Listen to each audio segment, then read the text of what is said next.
الحمد للہ رب العالمین والصلاة والسلام على خاتم النبیین اما بعد فاعوذ باللہ من الشیطان الرجیم بسم اللہ الرحمن الرحیم ان هذا لهو القصص الحق وما من الہ الا اللہ وَإِنَّ اللَّهَ لَهُوَ الْعَزِيزُ الْحَكِيمُ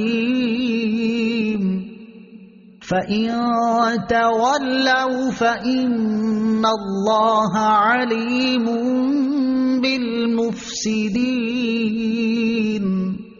ترجمہ: بے شک یہی سچا بیان ہے اور اللہ کے سوا کوئی معبود نہیں، اور بے شک اللہ ہی غالب ہے، حکمت والا ہے۔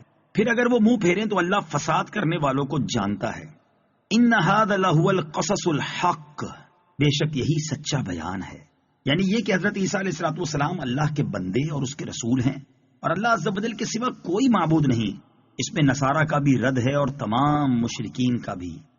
قل يا أهل الكتاب تعالوا إلى كلمة سواء بيننا وبينكم ألا نعبد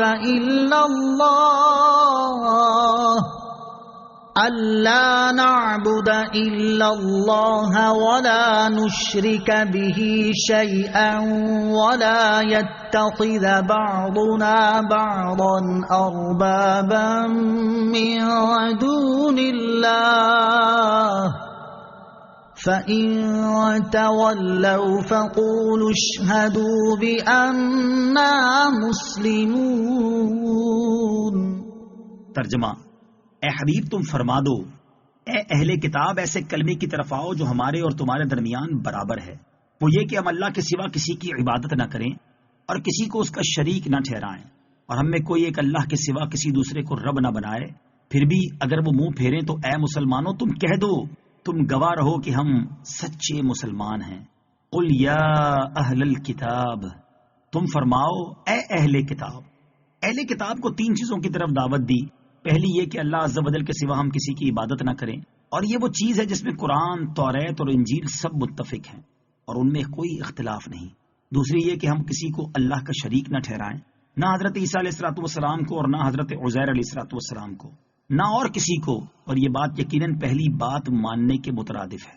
تیسری بات یہ کہ ہم میں سے کوئی کسی کو اپنا رب نہ بنائے، جیسے یہود و نصارہ نے اپنے علماء اور پادریوں کو بنا رکھا تھا کہ ان کے احکام کو اللہ عز و جل کے حکم کے برابر سمجھتے۔